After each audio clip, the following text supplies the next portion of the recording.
Hello students, welcome to the my YouTube channel Soni classes. Students, आज मैं आपके लिए क्लास 12th की फिजिक्स का देखिए, इससे पहले मैंने आपको चैप्टर वाइज सभी चीज़ें हम क्लियर कर रहे थे, आपको चैप्टर वाइज हम पढ़ा रहे थे।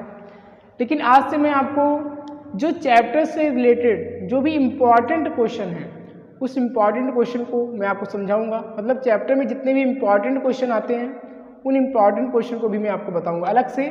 और बाकी हमारी जो सीरीज चलती है ये सीरियल वाइज, उसको मैं आपको सीरियल वाइज ही समझाता रहूँगा।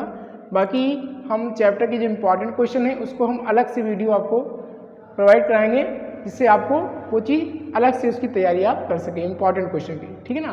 तो आज का जो हमारा क्वेश्चन होगा वो ओम्स लॉ, ओम का नियम एक बहुत ही इंपॉर्टेंट टॉपिक है। तो आज की वीडियो में हम ओम के नियम के बारे में समझेंगे और इसके बाद की जो हमारी वीडियो होगी उसमें हम ओम के नियम का सत्यापन पढ़ेंगे।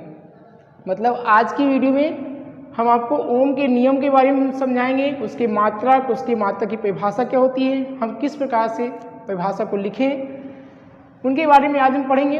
और नेक्स्ट वीडियो में हम उसके सत्यापन, जो ओम के नियम का सत्यापन है उसके बारे में हम पढ़ेंगे। तो ओम नामक साइंटिस्ट ने धारा के रूप में एक धारा के लिए बहुत ही इम्पॉर्टेंट कॉन्सेप्ट दिया जो कि हम आज पढ़ने वाले हैं। तो ओम का नियम क्या कहता है, सबसे पहले हम ओम के नियम पर बात करें तो ओम का नियम है क्या। ओम का नियम, ओम्स लॉ,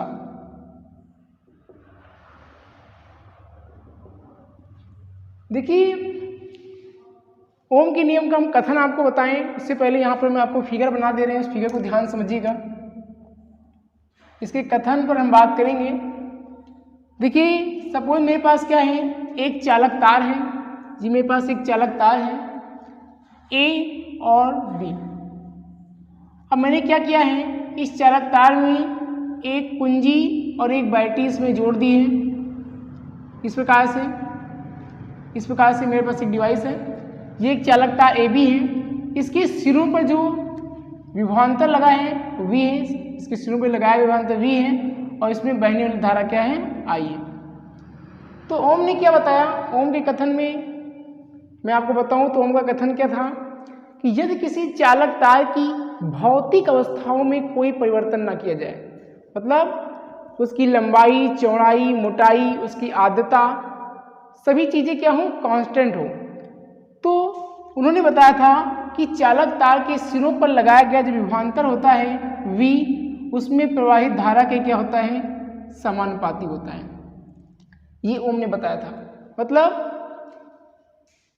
यदि किसी चालक तार की लंबाई, चौड़ाई, मोटाई, आर्द्रता में कोई परिवर्तन न किया जाए तो चालक तार के सिरों पर लगाया गया विभवांतर V तार में बहने वाली धारा I की क्या होता है, समानुपाती होता है। इस बात को आपको ध्यान रखना है, ठीक है ना। ये ओम के नियम का क्या है, कथन है।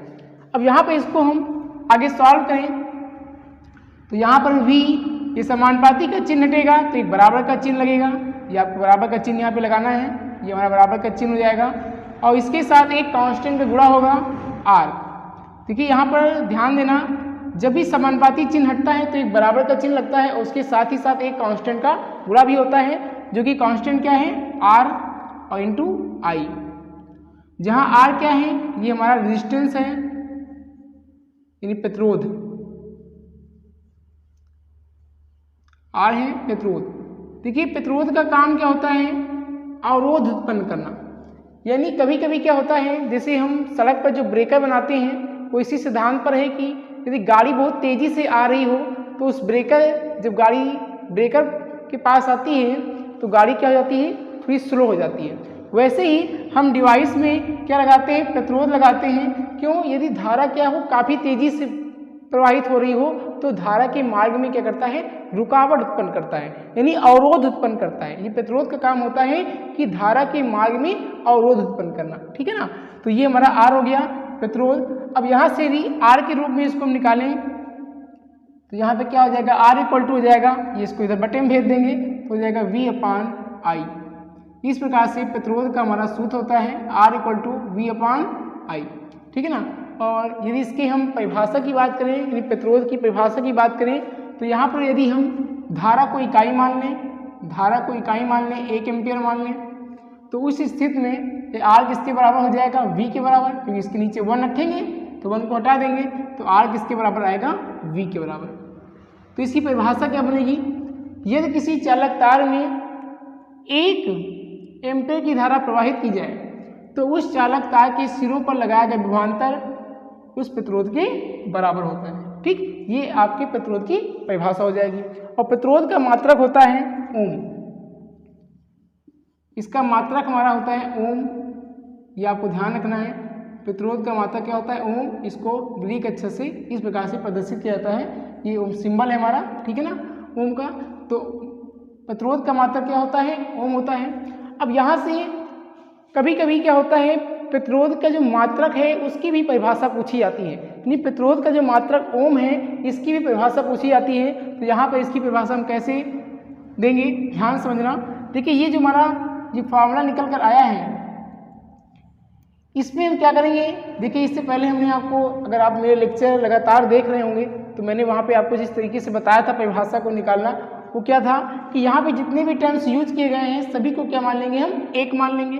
यानी V इक्वल टू हो जाएगा 1 वोल्ट, विभव का मात्रक वोल्ट हो जाएगा, और I इसको भी हम 1 मान लेंगे, 1 एम्पियर ये धारा का मात्रक होता है 1 एम्पियर। इस स्थिति में जो हमारा R होगा वो भी क्या हो जाएगा 1, यानी सभी को 1 आपको मानना है, तो 1 और इसका मात्रक क्या हो जाएगा ओम।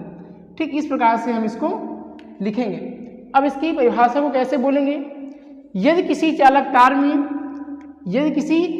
तार में 1 एम्पियर की धारा प्रवाहित करने पर उसके सिरों पर, उस चालक तार के सिरों पर यदि 1 वोल्ट का विभवांतर उत्पन्न हो तो उस चालक तार का प्रतिरोध 1 ओम के बराबर होता है। ठीक है ना, एक बार फिर से मैं आपको समझा रहा हूँ, ध्यान समझिएगा।